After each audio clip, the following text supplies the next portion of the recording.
हरे कृष्ण। योग की पूर्णता के बारे में आपको बताएंगे।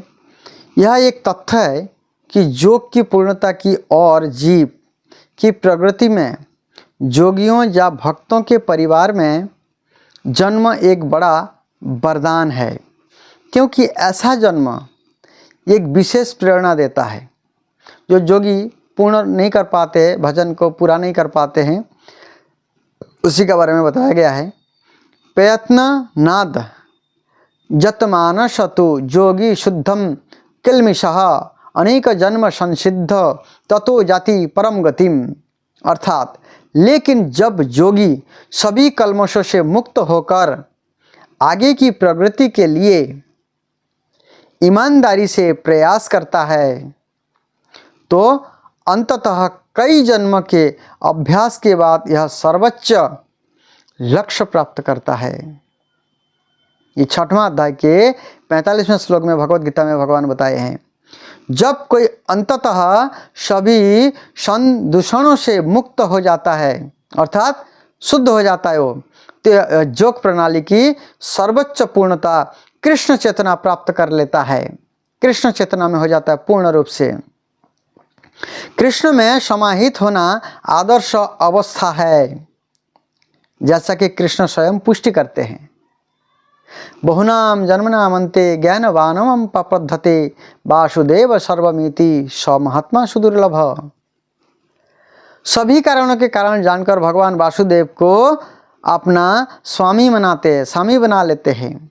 वही योग की पूर्णता। कई जन्म और मृत्यु के बाद जो वास्तव में ज्ञान में है, वह मुझे सभी कारण और सभी का कारण जानकर मेरे प्रति समर्पित करता है। वही भाग्यशाली है, वही जीव सर्वश्रेष्ठ है। ऐसे महान आत्मा बहुत दुर्लभ होते हैं। इस प्रकार कई जन्म तक पवित्र कार्य करने के बाद, केवल एक जन्म नहीं, कई जन्म तक अच्छे कार्य जब करते हैं तब ऐसे मौका मिलता है। जब कोई व्यक्ति भ्रामक द्वंद्व से उत्पन्न होने के वाले सभी प्रदूषणों से मुक्त हो जाता है तो वह भगवान के दिव्य सेवा में संलग्न हो जाता है। ये तभी होगा जब हम भगवान श्री कृष्ण के भजन करेंगे, भगवान श्री कृष्ण के नाम जप करेंगे, तभी होगा। श्री कृष्ण इस विषय पर अपना प्रवचन इस प्रकार देते हैं, बोलते जगनाम अपि सर्वेशाम मद्गत अंतरात्मनः श्रद्धावान भजते यो मम समय युक्ता तमहो मतः। अर्थात और सभी योगियों में से जो हमेशा महान विश्वास के साथ मुझ में रहता है, दिव्य प्रेम पूर्ण सेवा में मेरी पूजा करता है, यह योग में मेरे साथ सबसे घनिष्ठ रूप से जुड़ा हुआ है और सबसे ऊंचा है। ये सबसे ऊंचा, इसलिए यह इस प्रकार है कि सभी योगियों की परिणति भक्ति योग कृष्ण के प्रति भक्ति सेवा प्रदान करने में निहित है।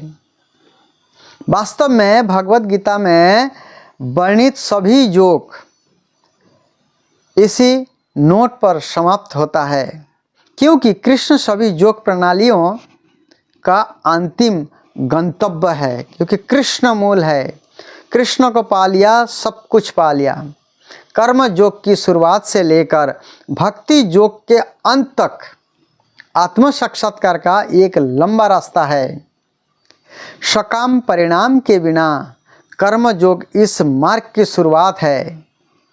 जब कर्म योग ज्ञान और त्याग से वृद्धि करता है तो चरण को ज्ञान योग कहा जाता है। जब ज्ञान योग विभिन्न शारीरिक प्रक्रियाओं द्वारा परमात्मा पर ध्यान बढ़ाता है और मन उस पर केंद्रित होता है तो उसे अष्टांग योग कहा जाता है। और जब कोई अष्टांग योग से आगे निकल जाता है और भगवान कृष्ण की पूजा करने लगता है तो उसे भक्ति योग की पराकाष्ठा कहा जाता है। तथात्मक रूप से भक्ति योग ही अंतिम लक्ष्य है, इसके ऊपर कुछ है ही नहीं। लेकिन भक्ति योग का सूक्ष्मता से विश्लेषण करने के लिए अन्य प्रक्रियाओं को समझना होगा।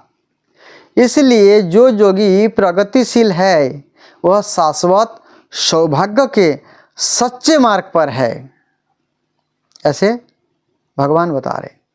जो एक विशेष बिंदु पर अड़ा रहता है और आगे प्रगति नहीं करता है, उसे उस विशेष नाम से बुलाया जाता है कर्म योगी या ज्ञान योगी या ध्यान योगी या राज योगी या हठ योगी आदि है। लेकिन अगर कोई भाग्यशाली है, भक्ति योगी सर्वश्रेष्ठ कृष्ण चेतना के बिंदु तक आने के लिए पर्याप्त है, यह समझा जाना चाहिए कि उसके पास है। अन्य सभी योग प्रणालियों को पीछे छोड़ दिया। भक्ति योग कृष्ण चेतना योग श्रृंखला की अंतिम कड़ी है। यह कड़ी जो हमें परम पुरुष भगवान श्री कृष्ण से जोड़ती है। इस अंतिम लिंक के बिना श्रृंखला व्यावहारिक रूप से बेकार है। जो लोग वास्तव में योग प्रक्रिया की पूर्णता में रुचि रखते हैं, उन्हें तुरंत हरे कृष्ण महामंत्र का जप करके भगवत गीता को समझकर कृष्ण चेतना को अपना लेना चाहिए और कृष्ण चेतना के लिए इस समाज के माध्यम से कृष्ण की सेवा करनी चाहिए और इस तरह अन्य सभी प्रणालियों को पार करना चाहिए और प्राप्त करना चाहिए। समस्त योग का अंतिम लक्ष्य कृष्ण प्रेम है। सभी योग मतलब जोड़ना, किससे जोड़ना? कृष्ण से जोड़ना, कृष्ण से प्रेम करना, यही जीवन का अंतिम लक्ष्य होना चाहिए। क्योंकि हम जो है अंतिम लक्ष्य कुछ और बना रखे हैं।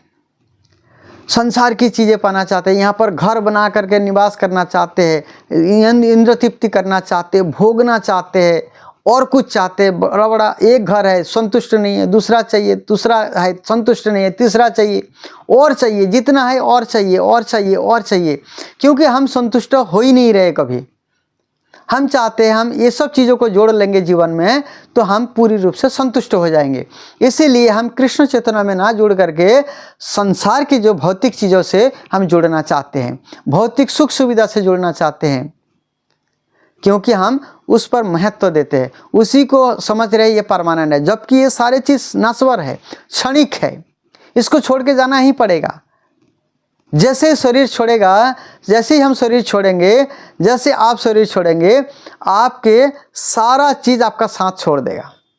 धन साथ देते हैं तिजोरी तक, घर की पत्नी साथ देती है दरवाजे तक, आत्मीय स्वजन पुत्र परिजन साथ देते शमशान घाट तक। ये शरीर जिनको इतना खिलाते पिलाते इतना धन रखते हैं, ये केवल चिता तक साथ देंगे।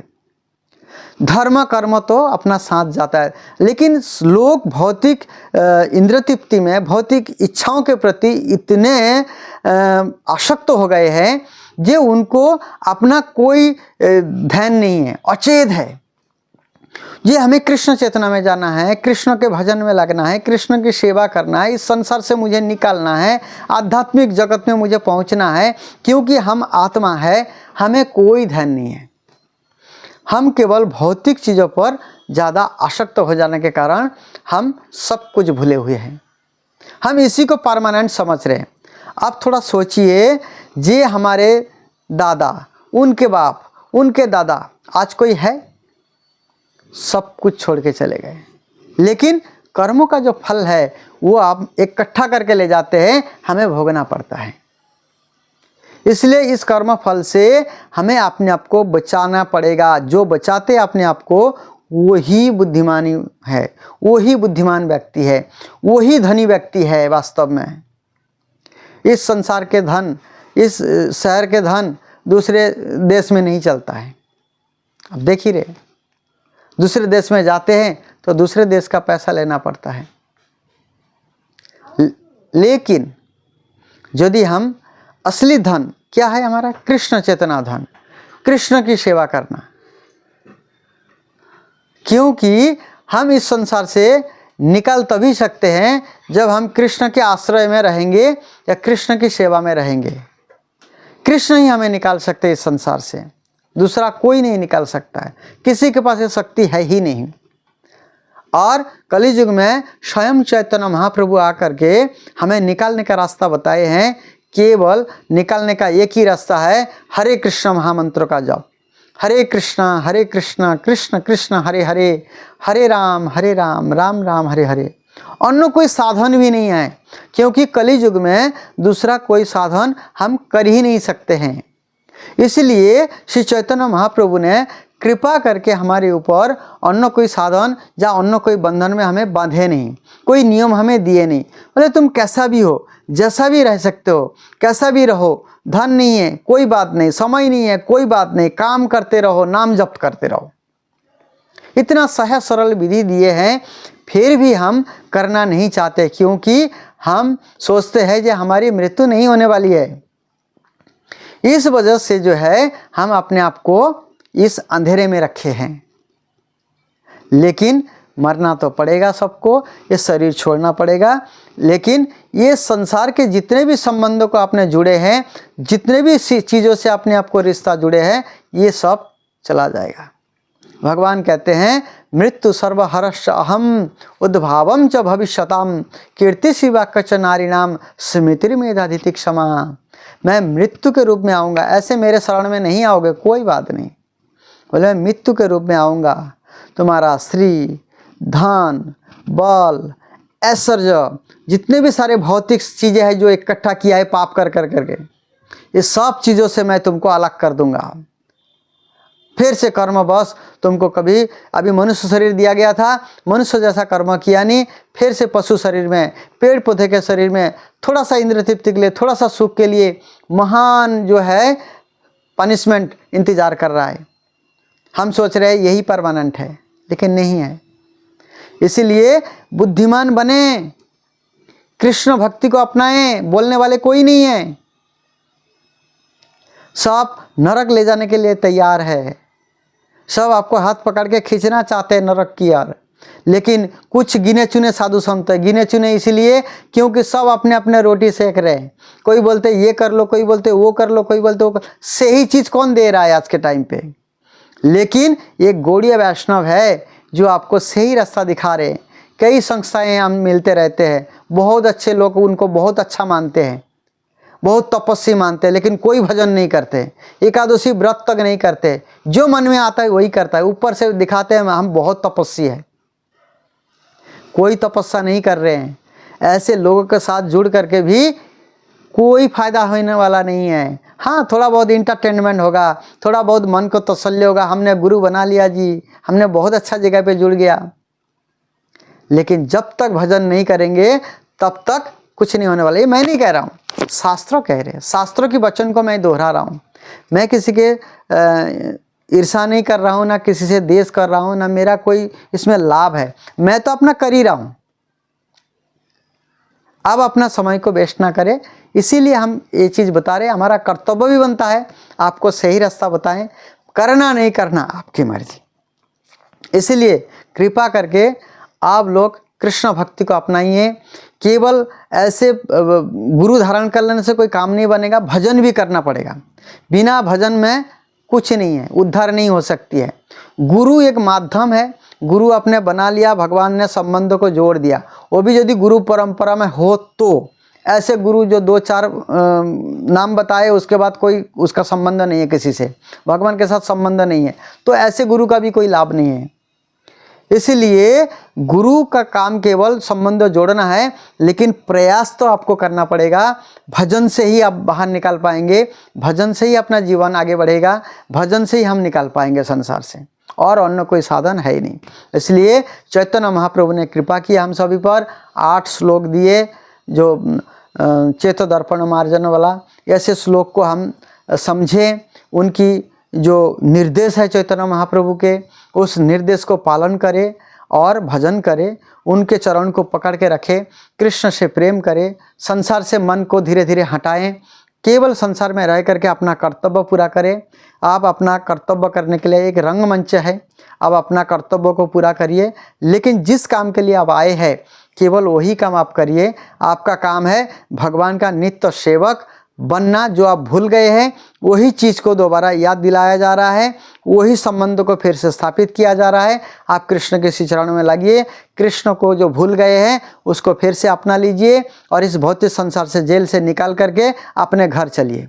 यही उद्देश्य है कृष्ण भावनामृत का, इस संस्थाओं का, गौड़िया वैष्णवों का, सारे लोगों का यही प्रयास है। भगवान श्री कृष्ण का भी यही प्रयास है कि आप किसी न किसी तरह से भगवान के पास वापस आ जाए। और कोई बाप नहीं चाहते जो बेटा हमसे दूर रहे, तकलीफ झेलते रहे, कष्ट झेलते रहे। इसलिए कृष्ण तो परम पिता है, कृष्ण कभी नहीं चाहेंगे आप संसार में रहे, दूर रहे। मन लगाने का कृष्ण से प्रयास करें, कृष्ण से प्रेम करें, संसार की चीज़ों से आसक्ति को ना बढ़ाएं। आप देख ही रहे कई जगह पे भूकंप आते हैं, कई जगह पे सुनामी आते हैं, इतने अच्छे गाड़ी बह जा रहे, इतने अच्छे घर ध्वस्त हो जा रहे। तो ये सब नासवर है, ये सब जाना ही है, लेकिन इस काम में जितना ज़रूरी है उतना करना चाहिए। बाकी ऐसे कामों में ज़्यादा अपने आप को फंसाना नहीं चाहिए। जितना भी जो भी है रूखा सूखा आपके पास खा करके मन को संतुष्टि करके अपने भजन में अपने आप को बढ़ाइए, भजन में लगाइए अपने आप को। यही बुद्धिमानी है और यही व्यक्ति धनी बन सकता है। इसलिए आप सभी लोग बुद्धिमान बने, धनी बने, यही हमारा उद्देश्य है। इस संसार से निकालिए। हरे कृष्णा।